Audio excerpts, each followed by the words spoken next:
Yo, what's up? Welcome ulit sa ating bagong video reaction, review, commentary, opinion, criticism at kung ano-ano pa. Ito medyo interesting topic to mga kapatid, no? Mula kay Maharlika TV.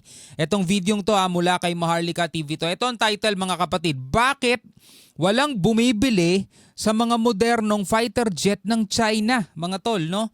Question nyo, no? Bakit daw walang bumibili sa mga modernong fighter jet ng China? Bakit nga ba, mga tol? No, yan ang ating aalamin at bibigyan natin syempre ng reaksyon, komentaryo, opinion, kritisismo at kung ano-ano pa. Samahan ninyo ako, mga tol. At syempre, huwag nyong kalimutan mag-subscribe dito kay Maharlika TV. Nakalagay po ang link sa ibaba. No, at kung bago ka pa lamang dito at trip mo yung mga ganitong klaseng reaction video, syempre, huwag mo rin kalimutan mag-subscribe. Click mo na rin ang notification bell para ma-notify ka whenever na may mga bago tayong reaction video tulad nito. Alright, so wag na natin patagalin pa. Panoorin na natin to, mga tol. Maharlika TV.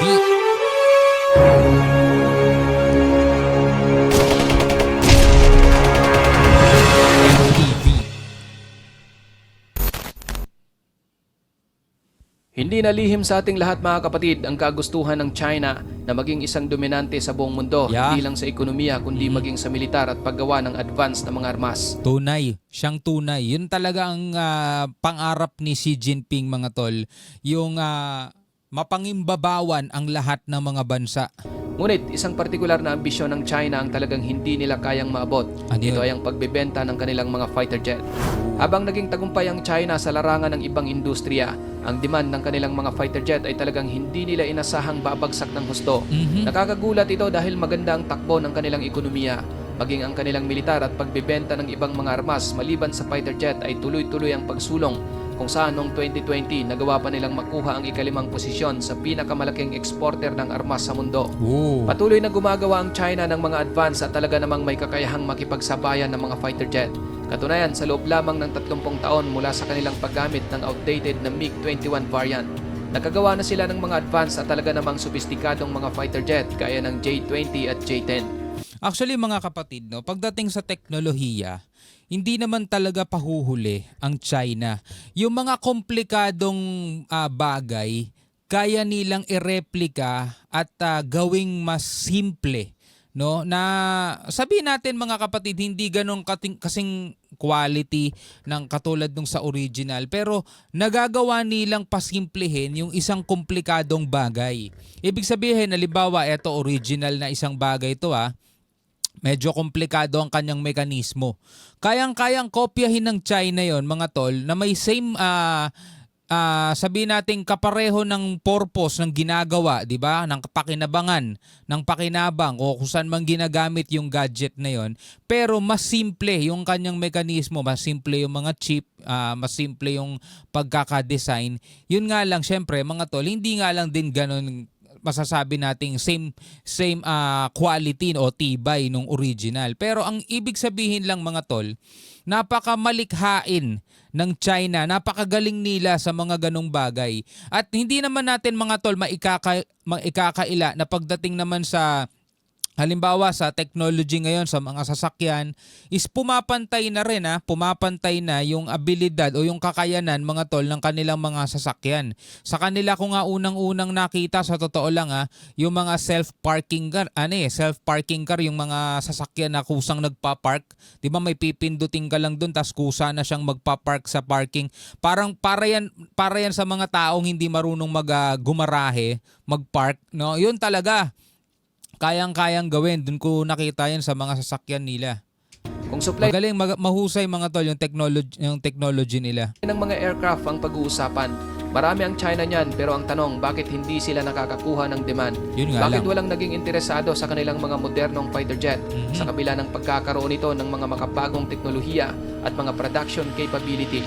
Ano ba talaga ang problema? Pag-uusapan natin, mga kapatid, kung bakit nangyayari ito sa mga fighter jet ng China. So alamin natin, mga tol. At malalaman din natin mamaya kung paano talaga nabibenta ang isang fighter jet ng bansa. Bago tayo magpatuloy, para sa mga nais magkaroon ng tuloy-tuloy na update sa ating channel, i-hit nyo lamang po ang all ng ating subscribe button para lagi kayong manonotify sa bawat video na ating ina-upload. Malaking bagay na po yan bilang suporta sa ating channel. Back to the video. Ayon sa report mga kapatid ng Stockholm International Peace Research Institute o SIPRI, sa pagitan ng 2000 at 2020, ang China ay nakapag-export ng mga military aircraft na nagkakahalaga ng $7.2 billion. Wow. Malaking pera ito mga kapatid, ngunit kung titignan mo ang global defense market, dito mo masasabi na wala pa pala ito sa kalingkingan kung ikukumpara sa kanyang mga kakompetensya. Halimbawa ang Russia na nasa pangalawang spot globally para sa pag-export ng mga aircraft ay nakabenta ng nasa $61.5 billion sa parehong time period. Halos siyam na doble ito kaysa sa naibenta ng China. Samantalang ang nangunguna na Amerika ay nakabenta naman ng nakakalulang halaga na umaabot ng $100 billion. Ang datos na ito mga kapatid ay nagpapakita lamang sa napakalayong agwat ng US at China pagdating sa pagbebenta ng military aircraft, kung saan mahigit $92 billion ang lamang ng US. At maging ang France na hindi kabilang sa mga superpower pagdating sa military aviation tulad ng US at Russia ay mas malaki pa ang naibenta kumpara sa China. Upang lubos nating maunawaan Siguro talagang tumatak sa isipan ng mga tao yung pag sinabing China, yung China brand na sinasabi, no? kung bakit nangyayari ito sa mga military aircraft ng China, sisipatin natin ang tatlong mahahalagang mga dahilan gaya ng sa quality, presyo at ang impluensya sa politika ng China. Yon. Isa sa mga nangungunang problema ng China kung bakit hindi naging matagumpay ang kanilang benta sa global fighter jet market ay ang quality ng kanilang mga fighter jet sa totoong combat scenario. Halimbawa, kung sa papel ka magbabase, marami sa mga aircraft ng China ay mayroong advanced na mga teknolohiya, disenyo at nakakabilib na mga features. Ngunit pagdating sa combat experience na siyang kalimitang unang tinitignan ng mga buyer, wala na ritong may pagmamalaki ang China. Ang isang fighter jet ay hindi lamang ini-evaluate base sa kanyang disenyo o mga teknolohiyang tinataglay. Makikita ang pagiging mahusay ng isang fighter kung talagang dumaan na ito sa isang aktwal na pakikipaglaban. O, yun ang problema.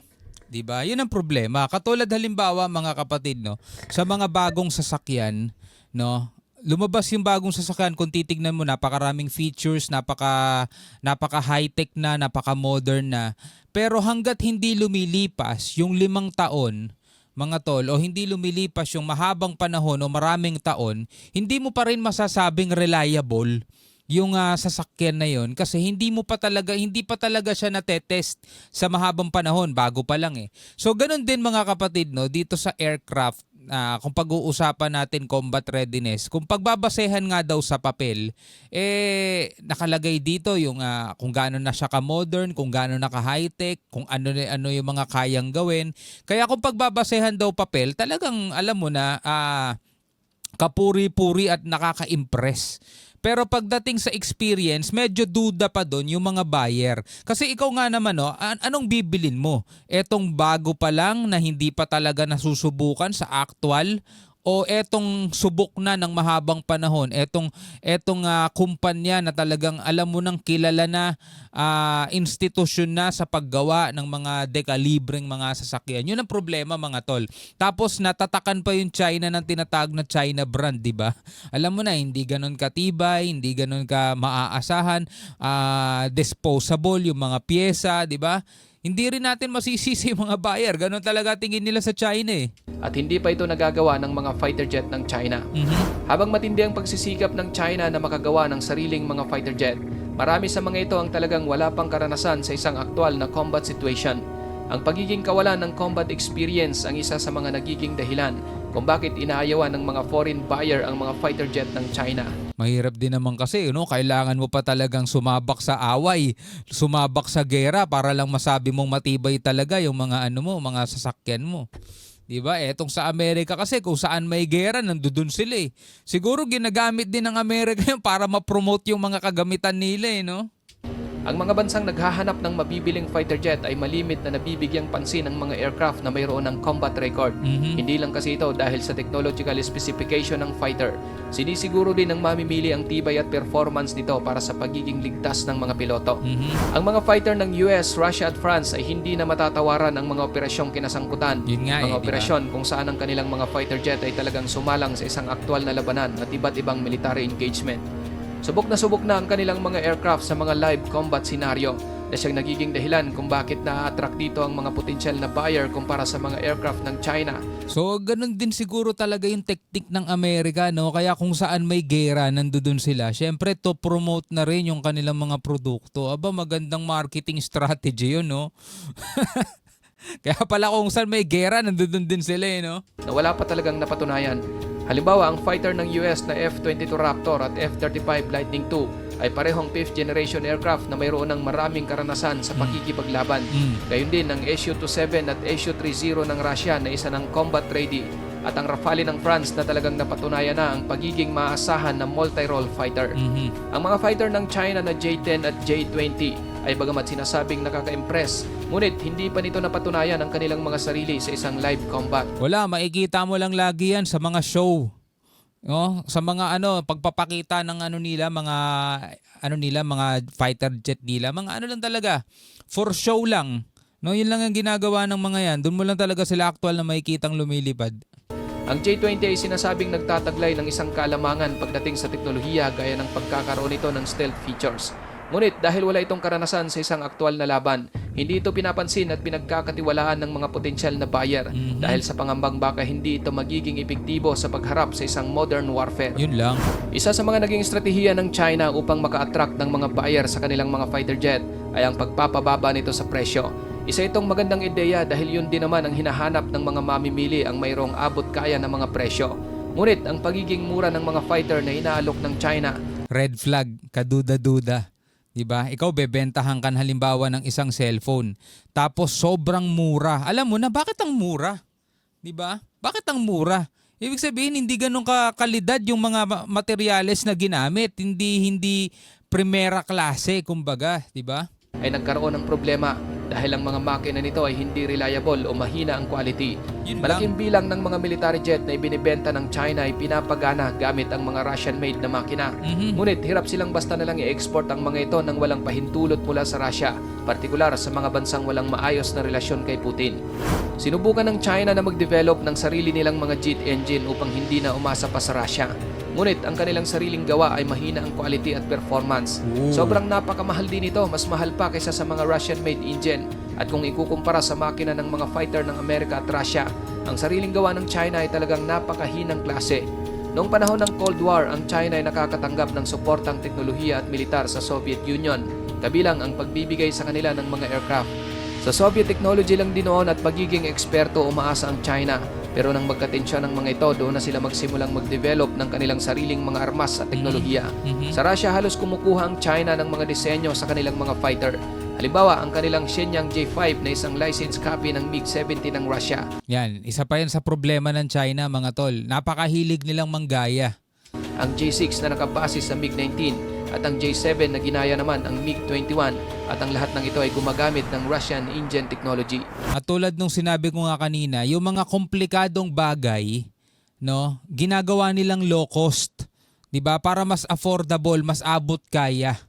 'Di ba? Halimbawa na lang sa mga sapatos, ito yung original, bakit mahal? Kasi nga yung mga materials na ginamit, yung pagkakagawa, talagang alam mo na pulido, maganda yung mga materials. Kayang kopyahin ng China yon. Talagang kopyang-kopya sa unang tingin, kopyang-kopya. Pero pag tinignan mo, sinuri mo yung materials na ginamit, hindi ganun yung quality, 'di ba? Sa global military aircraft market, walang duda na isa sa mga mahahalagang dapat tignan ay ang presyo at kakayahan ng isang fighter jet. Ngunit isa rin sa dapat isaalang-alang ay ang politika, kung saan ang bansang nagbebenta ay nakadepende sa tinatawag na relasyong pampolitika. Ang arms market ay hindi lang tungkol sa kung gaano karami ang supply at demand. Kinukonsidera din dito ang tungkol sa diplomacy at global power, kung saan malaking hamon ito para sa China dahil isa yan sa problema lalo nila sa kanilang foreign policy.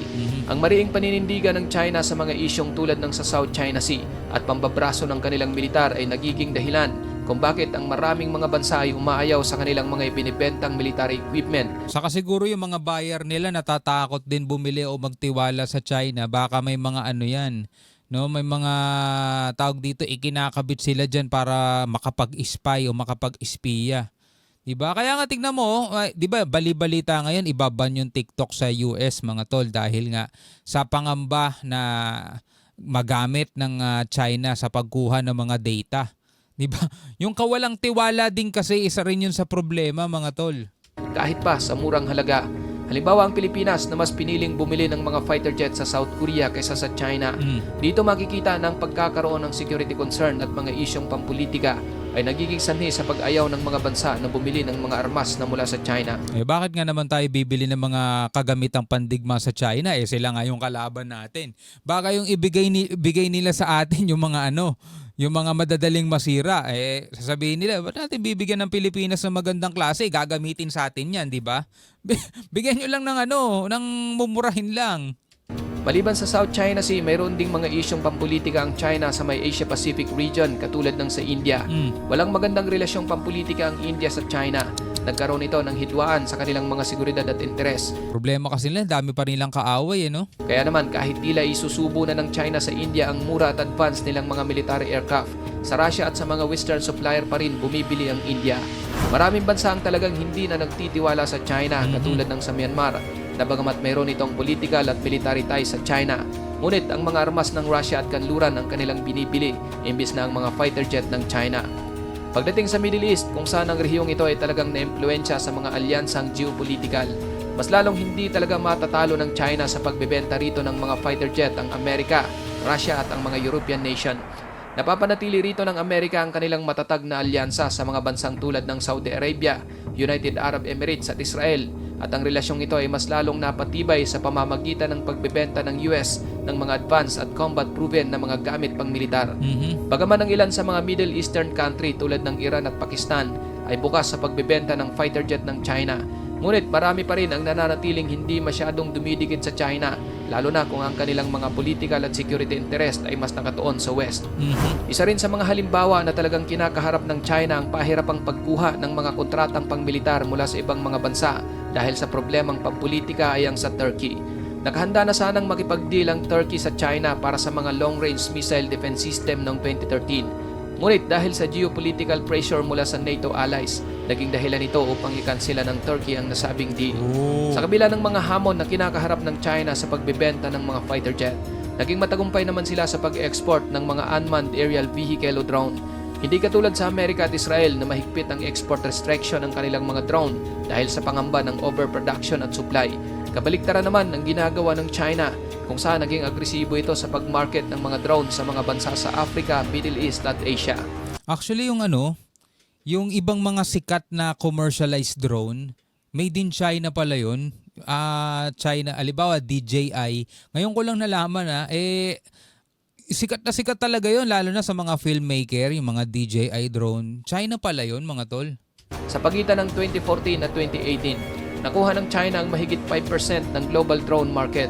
Ang mga bansang tulad ng Saudi Arabia, Egypt, Iraq at Nigeria ay gumastos ng milyon-milyon para sa mga Chinese drone na ito. Ang drone ang isa sa mga matagumpay na defense export ng China sa market. Nag-aalok ito ng advanced technology at mababang presyo kung ikukumpara sa mga Western drone. Gayon din ang pagkakaroon nito ng mga pangunahing pangangailangang pangmilitar, kabilang ang surveillance at mga targeted strike. Ang posisyon ng China sa global fighter jet market ay nananatiling nangangailangan ng pag-usad. Sa kabila ng kanilang malakas na domestic production, malaking hamon talaga para sa kanila ang makipagkompetensya sa US at Russia. Ang mga isyong tulad ng mga political concern, engine reliability at kawalan ng combat experience ng kanilang mga aircraft ang nagbigay ng limitasyon sa China na umusad. Upang magkaroon ng tagumpay, kinakailangan munang ayusin ng China ang ganitong mga problema. Tatlo, yung pangunahin nilang problema, 'di ba?